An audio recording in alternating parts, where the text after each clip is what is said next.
Hello everyone, welcome back to my channel Pawan eco world. So students, हम कर रहे थे सीटीएससी एग्जाम की प्रिपरेशन। उसी प्रिपरेशन में मैं आपके लिए आज एक नई सीरीज लेकर आई हूं जो कि चैप्टर नंबर 2 होने वाला है आपके स्टैट्स के पोर्शन से। बिना देरी से स्टार्ट करते हैं। Question number 1, the word statics is used as. जो वर्ड स्टैटिक्स है वो यूज किया जाता है सिंगुलर सेंस में भी और प्लूरल सेंस में भी। मतलब हम सिंगुलर और प्लूरल दोनों ही सेंस में स्टैटिक्स वर्ड्स का यूज करते हैं। तो इसका ऑप्शन हो जाएगा ऑप्शन नंबर सी।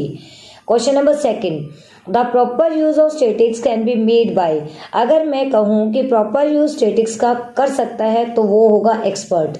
ना तो कोई उसे हर पर्टिकुलर बंदा कर सकता है, ना अनएजुकेटेड बंदा कर सकता है, ना कोई आम इंसान उसे कर सकता है, मतलब जिसे हम कॉमन मैन बोलते हैं। इसे करने के लिए एक्सपर्ट का होना जरूरी है। अगर एक्सपर्ट इसका यूज नहीं करेगा तो इसका मिसयूज हो सकता है, इसके कंक्लूजन गलत जा सकते हैं, जो कि इकोनॉमी पे बहुत गलत इफेक्ट जा सकता है। Question number 3, statics as a singular noun means. अगर मैं कहूँ स्टैटिक्स जो है वो सिंगुलर नाउन है, इसका मतलब क्या है? तो इसका मतलब है स्टैटिकल जो मेथड्स होते हैं, ये स्टैटिकल जो मेथड्स होते हैं ये सिंगुलर नाउन स्टैटिक्स को ही एक्सप्लेन करते हैं। इसका ऑप्शन जाएगा B. Question number 4, statics is the science of analysing. Statics जो है वो किस तरीके का साइंस है? एनालाइज करता है क्वांटिटेटिव डाटा को। ये कभी भी क्वालिटेटिव तरीके से बात नहीं करता है। स्टैटिक्स हमेशा क्वांटिटेटिव बात करता है, न्यूमेरिकली बात करता है, एवरेज बेस्ड का बात करता है, कभी भी एक के बारे में बात नहीं करता है। तो option number B. Question number 5, statics as a plural noun indicates. अगर स्टैटिक्स को प्लूरल नाउन की बात की जाए, दैट इज स्टैटिकल डेटा। जैसे कि सिंगुलर सेंस में स्टैटिकल मेथड्स होते हैं, वैसे ही स्टैटिक्स जो है प्लूरल नाउन की अगर हम बात करें तो स्टैटिकल डेटा इसके अंदर आ जाएगा। Option number C. Question number 6, the statics is concern with. Statics जो है वो कंसर्न करता है या फिर जाता है किस तरीके से? Aggregate of organised fact. जो भी इंफॉर्मेशन, जो भी इकोनॉमिक इश्यू के रिगार्डिंग हमने इंफॉर्मेशन गैदर की है, इकट्ठी की है, उसको ऑर्गेनाइज तरीके से बताने का काम स्टैटिक्स का है। तो option number A, aggregates of organised fact. Distrust of statics is due to. Question number 7 हमें बताता है कि जो डिस्ट्रस्ट है, मतलब जो विश्वास हम नहीं करते हैं स्टैटिक्स में, वो किसकी वजह से है? Misuse of statics. जो स्टैटिक्स का मिसयूज होता है उसकी वजह से। तो ऑप्शन नंबर ए इसका आंसर हो जाएगा। Question number 8, statics in singular sense is included. जो स्टैटिक्स हैं उसको अगर सिंगुलर सेंस में हम बात करें तो क्या हो जाएगा? Collection of data. Collection of data जो है वो एक तरीके से सिंगुलर सेंस को ही इंडिकेट करता है। तो क्वेश्चन नंबर 8 का जो आंसर जाएगा that is option number A. Question number 9, statics is defined in the terms of numerical data in the.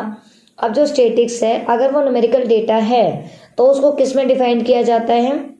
उसको डिफाइन करते हैं प्लूरल सेंस में, क्योंकि स्टैटिक्स कभी भी एक के बारे में बात नहीं करता है। स्टैटिक्स ये नहीं कहता कि एक इंसान की पॉकेट मनी कितनी है, एक इंसान की इनकम कितनी है, एक प्रोड्यूसर क्या कर रहा है, एक कंज्यूमर क्या कर रहा है। स्टैटिक्स हमेशा बात करता है प्लूरल सेंस में। वो कहता है एक इकोनॉमी के अंदर टोटल इनकम कितनी है, पॉवर्टी कितनी है, अनएम्प्लॉयमेंट कितनी है, लिटरेसी लेवल कितना है, मतलब एक तरीके से कंप्लीट एग्रीगेशन को लेकर चलता है। तो हम कहेंगे जो क्वेश्चन नंबर 9 है उसका ऑप्शन जाएगा B. Question number 10, the characteristics of the statics in plural sense. अगर फीचर्स की बात की जाए जो स्टैटिक्स है प्लूरल सेंस में, that is aggregates of fact.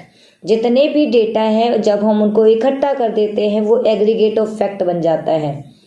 Bihar में पॉपुलेशन कितनी है, हरियाणा में पॉपुलेशन कितनी है, पंजाब में पॉपुलेशन कितनी है, ऐसे ही इंडिया में जितने भी स्टेट्स हैं उनमें पॉपुलेशन कितनी है, उन सभी स्टेट्स की पॉपुलेशन को ऐड करके इंडिया की पॉपुलेशन बनती है। इसे हम बोलते हैं एग्रीगेट ऑफ फैक्ट्स। जब एक एक फैक्ट को इकट्ठा करके टोटल बना दिया जाता है that is aggregate of fact. तो जो स्टैटिक्स है उसकी जो फीचर है that is aggregate of fact. मतलब स्टैटिक्स जब भी बात करेगा तो कौन से सेंस में? एग्रीगेशन में। वो कभी भी इंडिविजुअल में बात नहीं करेगा। Question number 11, statics is used by. Statics कौन यूज करता है? बिजनेसमैन भी यूज करता है, इकोनॉमिक्स भी यूज करता है और गवर्नमेंट भी यूज करती है। तो इसका ऑप्शन जाएगा ऑल ऑफ दिस। क्यों? क्योंकि जो स्टैटिक्स है उसका इकोनॉमिक्स में भी यूज होता है, बिजनेसमैन भी उसका यूज करते हैं और गवर्नमेंट भी उसका यूज करती है। तो तीनों ऑप्शन जाएंगे। Question number 12, in singular sense which of the following is not a characteristics of statics. अगर सिंगुलर सेंस में बात करें, अभी हमने बात किया था कि प्लूरल सेंस में स्टैटिक्स की क्या फीचर है, that is aggregate of fact. ऐसे ही सिंगुलर सेंस में उसकी बात करें तो मतलब कौन सी ऐसी कैरेक्टरिस्टिक्स है जो उसमें नहीं है, तो कलेक्शन ऑफ डेटा, ये तो सिंगुलर ही है। Affected by multiplicity of causes, interpretation, सब एक सिंगुलर सेंस की बात करते हैं। But aggregation of fact, aggregate का मतलब होता है इकट्ठा, कलेक्शन। अब इकट्ठा कलेक्शन है तो ऑब्वियस सी बात है, एक की तो बात हो ही नहीं रही। और यहाँ पे हम किसकी बात कर रहे हैं, सिंगुलर सेंस की। तो इसका ऑप्शन नंबर बी जो है वो गलत है, ये प्लूरल सेंस में बात होती है। And the last question is 13th, which of the following is not a limitation of statics? Statics की limitation इनमें से कौन सी नहीं है। limitation मतलब इसमें से कौन सा ड्रॉबैक, कौन से डिसएडवांटेज या कौन सी कमी नहीं है, उसकी बात हो रही है।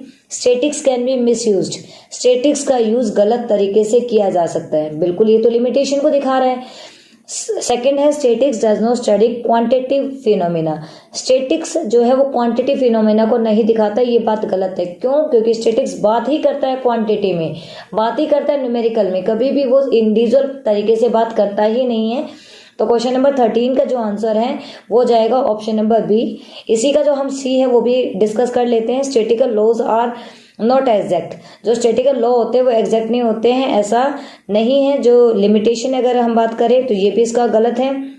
Statics deals with aggregate of fact, statics जो है वो डील करती है एग्रीगेट ऑफ फैक्ट्स के अंदर। तो इन सभी ऑप्शन को जब हमने एनालाइज किया तो एक तरीके से हम बात करें तो इसका जो ऑप्शन बी है और ऑप्शन जो डी है ये दोनों जा सकते हैं, क्योंकि statics deal with aggregate of fact. भाई स्टैटिक्स जो है वो एग्रीगेट ऑफ फैक्ट के अंदर क्या करता है, डील करता है। तो स्टैटिक्स की इनमें से पूछा है कि लिमिटेशन कौन सी नहीं है, तो भाई लिमिटेशन तो ये है नहीं, तो एक तरीके से हम कहेंगे कि इसका आंसर जाएगा बी और डी, दोनों इसके जो है वो आंसर हो जाएंगे। तो अब आपको ध्यान रखना है कि जब भी इस तरीके के दो ऑप्शन आ जाए और आपको क्वेश्चन में बी और डी ना मिले, तो वैसे तो एग्जाम में ऐसा क्वेश्चन आना मुश्किल हो जाता है, बट बुक्स के अंदर आप इसमें कंफ्यूज ना हो, इसमें दोनों ही लिमिटेशन के आउट ऑफ है, मतलब दोनों लिमिटेशन नहीं है। तो लिमिटेशन वो होती हैं जो कमियों को दिखाती हैं, जबकि स्टैटिक्स जो है वो एग्रीगेशन में काम करता है और स्टैटिक्स जो है क्वांटिटी में काम करता है। तो ये लिमिटेशन दोनों नहीं है। मिलते हैं नेक्स्ट सीरीज के अंदर, तब तक के लिए टेक केयर, बाय बाय।